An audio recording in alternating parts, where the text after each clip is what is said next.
ईमानदारी का इनाम। बहुत समय पहले की बात है। किसी गांव में बाबूलाल नाम का एक पेंटर रहता था। वो बहुत ईमानदार था, किंतु बहुत गरीब होने के कारण वो घर घर जाकर पेंट का काम किया करता था।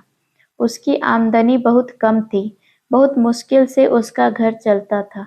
पूरा दिन मेहनत करने के बाद भी वो सिर्फ 2 वक्त की रोटी ही जुटा पाता था।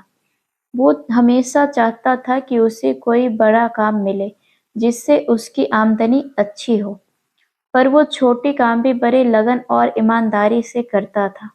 एक दिन गांव के जमींदार ने बुलाया और कहा, सुनो बाबूलाल, मैंने तुम्हें यहाँ एक बहुत जरूरी काम के लिए बुलाया है।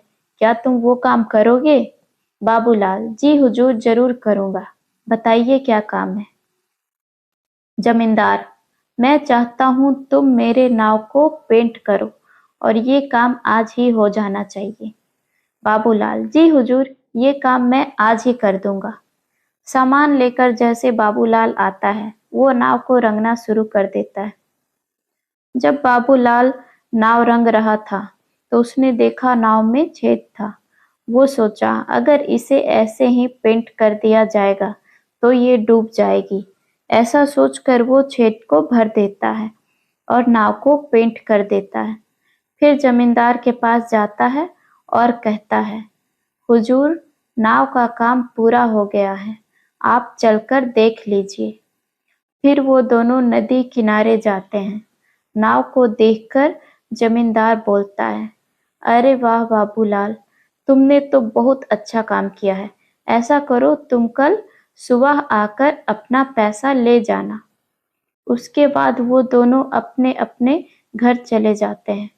अगले दिन जमींदार के परिवार उसी नाव में नदी के उस पार घूमने जाते हैं।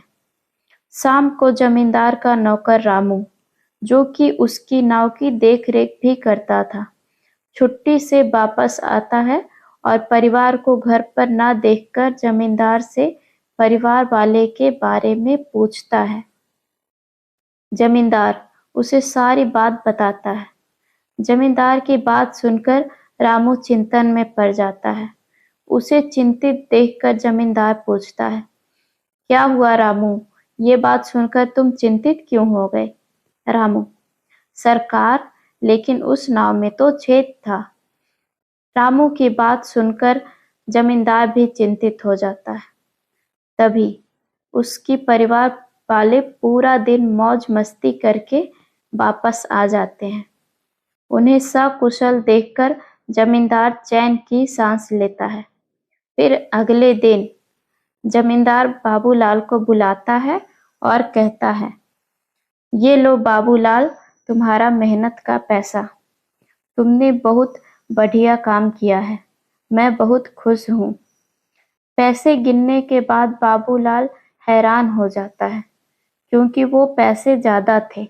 वो जमींदार से कहता है, हुजूर, आपने मुझे गलती से ज्यादा पैसे दे दिए हैं। जमींदार, नहीं बाबूलाल, ये मैंने तुम्हें गलती से नहीं दिए, ये तुम्हारी मेहनत का ही पैसा है, क्योंकि तुमने बहुत बड़ा काम किया है। तुमने इस नाव की छेद को भर दिया, जिसके बारे में मुझे पता भी नहीं था। अगर तुम चाहते तो उसे ऐसे भी छोड़ सकते थे, पर तुमने ऐसा बिल्कुल नहीं किया, जिसके कारण मेरे परिवार वाले सुरक्षित घर वापस आ गए हैं। अगर आपको ये कहानी अच्छी लगी हो तो लाइक करें और सब्सक्राइब करें। धन्यवाद।